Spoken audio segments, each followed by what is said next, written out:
அதாவதுங்க அவர் வந்து என்னை பார்த்து சொல்லிட்டு நேற்று இங்கே டாக்டர் வீட்டில் இருக்கேன், இன்னைக்கு நான் பாண்டிச்சேரியில் போய் நம்ம எம்எல்ஏக்கள் எல்லாம் பார்த்துட்டு நேட்டிவ்க்கு போயிட்டு 2-3 நாள் கழிச்சு வரேன்னு சொன்னார்.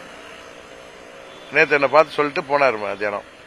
இன்றைக்கு நான் என்ன நினைச்சேன், இவர் போயிட்டு ஊர்லேருந்து எது லெட்டர் வேணும்னா பழனிசாமி இவனை விஜய்க்கு கெடு முடிகிறதுனால அவரால் அமைக்க முடியாத பட்சத்தில் நம்ம இபிஎஸ் அவர்கள் தலைமையில் கவர்மெண்ட் அமையணும் அப்படிங்கிற ஒரு சுச்சுவேஷன் வரப்ப நம்ம லெட்டர் வாங்கணுன்ட்டு ஈவினிங் போய் லெட்டர் தயார் பண்ணி நானும் சைன் பண்ணி அவருக்கு அனுப்பிட்டு என்னுடைய செக்ரட்டரியை அனுப்பினேன். ஜனார்தனமே போய் அவர்கிட்ட லெட்டரில் சைன் வாங்கிட்டு வந்தார். வந்துட்டு இருக்கிறப்ப பார்த்தா டிவியில் இது மாதிரி வந்ததும் எனக்கு ஷாக் ஆகிடுச்சு. சேர்ந்த உடனே கவர்னர் மாளிகைக்கு ஃபோன் பண்ணி அந்த காப்பி அனுப்ப சொல்லி அதை ஏடிசிக்கு அனுப்பிட்டு எனக்கு அப்பாயின்மெண்ட் வேணும், அரௌண்ட் 9 வந்துடுவேன்னு சொன்னால் அது மாதிரி அப்பாயின்மெண்ட் கொடுத்தாங்க.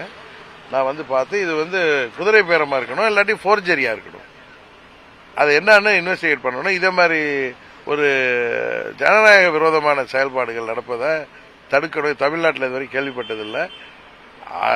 டிவிகேவுக்கு எதிராக போட்டிக்கிட்டு டிவிகேவை வெற்றி பெற்ற ஒரு தொகுதியில் அந்த எம்எல்ஏ ஆதரவு வந்துச்சுன்னு ஒரு லெட்டர் கொடுக்குறாங்கன்னா ஒரு வாதத்துக்காக வச்சுக்கிற இவர் தூய்மையான சக்திங்கிறார, எப்படி எதிர்கட்சியில் இவரை எதிர்த்து போட்டிக்கிட்டவங்கள எம்எல்ஏ ஆதரவோடு ஆட்சி அமைப்பேன்னு சொல்றது என்ன நியாயம்?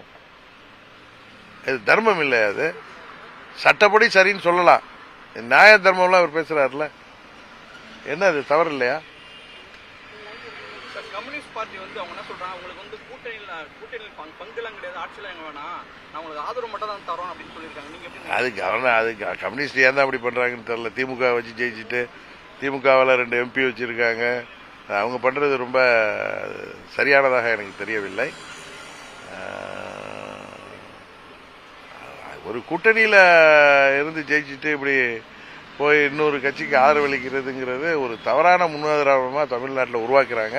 அதை காங்கிரஸ் தான் பெயர் பெற்றது. அவங்க எல்லா தவறுகளையும் செய்துதான் இன்றைக்கு காங்கிரஸ் இன்றைக்கு எம்எல்ஏக்களை தூக்கி கூட ஒழிக்கிற அளவுக்கு போயிட்டாங்க. கம்யூனிஸ்டுகள் இப்படி பண்ணுவது தான் ரொம்ப வருத்தம் அளிக்கிறது. சகோதரர் திருமாவளவன் வந்து சரியா யோசிக்கணும்.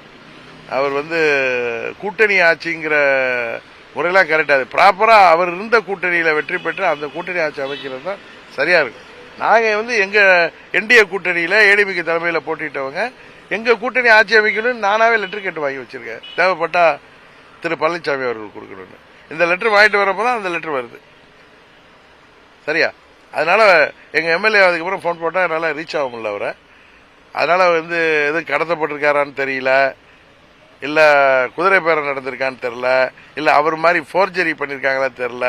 அதை பார்த்தா காமராஜ்னு இருக்கு, அது என்னன்னு தெரியல. அவர் பேர் எஸ் காமராஜ் அவர் எழுது, அது என்னன்னு தெரியல. ஏன்னா நான் இதுல பார்த்தேன், அந்த லெட்டரை டிவியில பார்த்தேன். இதெல்லாம் இருக்கு, இதை கவர்னர் விசாரிக்கணும். ரொம்ப தவறான முன்னுதாரணத்தை டிவிக்கு உருவாக்கிட்டு இருக்கு அப்படிங்கிறத நான் வந்து கவர்னர்கிட்ட கம்ப்ளைண்ட் கொடுத்துருக்கேன். இதை இன்வெஸ்டிகேட் பண்ணணும். எங்க எம்எல்ஏ வந்து தூக்கிட்டு ராவண சீத்தையை தூக்குற மாதிரி தூக்குறது ரைட்டான்னு கேட்கிறேன். கரெக்டு தானே? அதுதான். அது எப்படி அது தூய சக்தியா இருக்க முடியும்? நீங்க தான் கடைந்தெடுத்த துரோக சக்தியா இருக்கீங்க, தீய சக்தியா இருக்கீங்க. இன்னும் ஆட்சிக்கே வரல, அதுக்குள்ளார உங்களுடைய ஒரிஜினல் சுவாபம் வெளிப்படுது அப்படிங்கிறது தான் நான் தெரியுது. அதாவது நானாக இருந்தேன்னா வாலண்டியரா வந்து அவங்க ஆதரவு கொடுத்தா கூட ஏற்றுக்க கூடாது. அதுதான் ஒருத்தர் தூய சக்தியா இருக்கணும், தைரியமான மனிதனா இருக்கணும். மேல மறுபடியும் தேர்தல் வரட்டு பார்ப்போம் இருக்கு.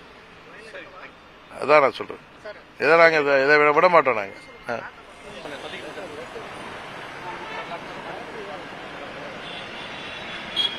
மைக் பற்றி